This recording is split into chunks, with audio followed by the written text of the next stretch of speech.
Hi guys, welcome to my YouTube channel, Joanne Nieves Vlog. Karon magluto tag palaya guys. Ayan palaya, natay ahos, una sa tay usa ka sibuyas. Muna atong lutuon karon para sa atong breakfast. O karon i-prepare na nato para makaluto na ta. Karon ato na ning i-slice ang palaya para makaluto na ta. So since dako kaayo ang atong palaya, usara atong gipalit and then gi-slice na ko siya into 3 pieces para mas dali ra siyang makat nato or ma-slice yun. So humot ra siya pag simhot nako. Then tungaon nato para matangtang na iyang liso na kanang naa sa tunga na siya. So tungaon sa nato tanan ang tulo ka cut. O, di ba, nanaghan na siya. Nahimon siyang 6 pieces. So, daghan, managhan gid niya siya, labi nagma-slice na. Then, daghan na makakaon niya. So, muna siya akong gimin. Tama na siya tangtango na to. Yan. Tangtango na siya. Para okay atong pagkaon. Di na to makaon ang liso. So, ang kanang liso, guys, pwede kasi na siya i-recycle. Itanom nato kung natin garden. Pero, sa ako ang part, hindi siya pwede matamnan kay wala jud may space para magtanom. Gustuhon man, kung kaang di sad pwede as in super kagamay rag space ang balay. Ayan.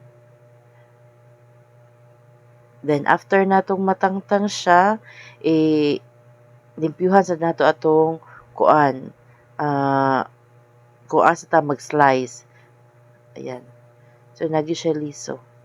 So, iset aside na to ang basura para dili siya kalat at the same time, limpyo tan-awon. I-slice na to sa atong lutoonon. So, ayan.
Yan, i-mix na lahat kasi nalagay na ang ingredients natin.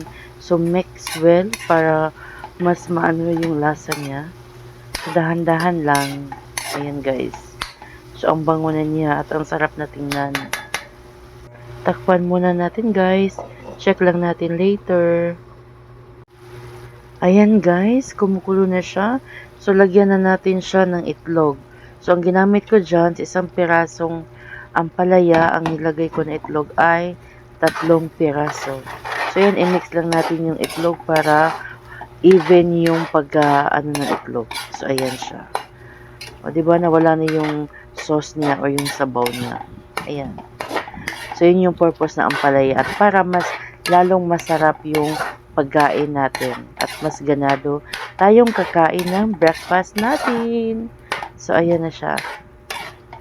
Tapos, leave lang siya for a while para totally maluto na yung ampalaya. At the same time, yung itlog na nilagay natin.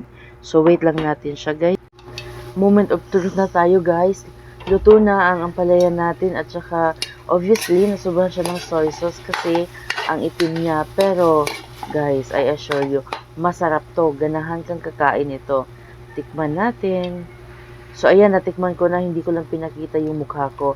Yung alat niya, tama lang, at saka yung pait niya, sakto lang din. Kain na tayo, guys.